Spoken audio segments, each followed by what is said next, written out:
The candidates tournament 2022 is going to start soon, and there is a chance that Liren can get qualified for the candidates. If he wins the candidates, then he can play against Magnus Carlsen in the World Championship match. So we are going to be taking a look at one of their past games. This game was played in the 2019 Sinquefield Cup. So Magnus is white and Liren is black. So Magnus here opens with e4. Liren responds with e5. It was the Rui Lopez opening. It was not a Berlin defense. Here this is theory in the Rui Lopez opening. c5. White breaks in the center with d4. C takes d4, which is a line. Here there is also queen to c7 and knight to d7 also. Here he decides to take the pawn. C into d4. And now this file is open.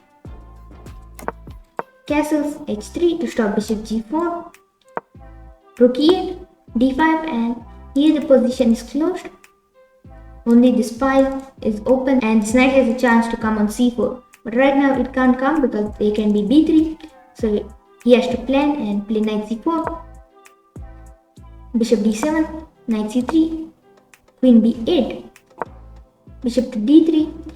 He stops knight to c4, rook c8. He doesn't get his a rook to c8 but his e rook to c8. So that's why he might have played queen to b8, knight e2, knight b7, and this is a closed position, only this file is open. So both sides will try to maneuver their pieces and improve their position. Here white pushes this pawn and then plays knight g3 because he wants to have some counterplay on the king side. Knight into d3, black takes white to d3 bishop in exchange for this knight which is trying to come on some good squares. Queen into d3, b4, rook e1, queen b5. Black wants to trade queens because then his bishop can come active. But white plays queen d1, rook c7, maybe he'll double up his rooks. Bishop to e3, finally white develops his bishop. Rook ac8, knight d2, g6, and here both players try to improve their position. White's knight jumps on a5. It looks kind of stuck there, but no one can attack it. This bishop controls this diagonal. Black gets his rook on c3. Here white plays a3. He tries to deflect this pawn from defending the rook. Even though this rook is defending, after b into a3, white plays knight to c6, and now he breaks the link between the rooks. This rook looks trapped. Knight is attacking the bishop. So black gives up his rook and he's an exchange down, but he also captures these two pawns here. So black is fine, he's doing well, it's still equal. And here it looks like white's light squares are pretty weak because he lost his d3 bishop in exchange for this knight. So here white will have some trouble. Knight d5, bishop to a7, queen c7, rook ec1, and here black sacrifices his queen. He gets two rooks, so it's kind of an exchange. Rook into c1, rook into c1, king h2, black plays bishop to c6, queen into a3. White captures this pawn because it had chances to promote.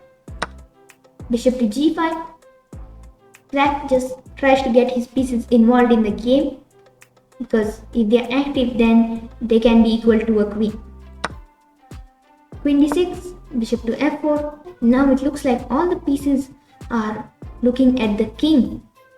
White's king doesn't have much defense and this queen is trying to attack black's king, which is right now can go on g7 and h6 and become safe. Here white plays bishop to c5. Queen f8 is a mate in one and he's also attacking the bishop.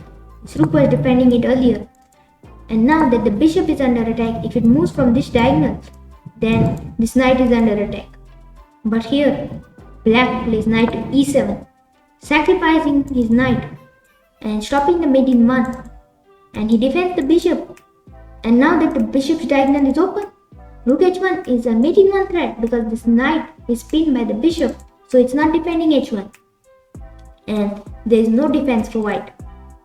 If you try to play f3, black just takes the pawn and again there is a mate in one threat. So all of a sudden the game turned around and Ding Liren won against Magnus Carlsen. This was a blitz game, by the way. So I hope you enjoyed this fascinating game played between Magnus Carlsen and Ding Liren. This is Edrick Vaz. Thanks for watching, and I'll see you in my next video.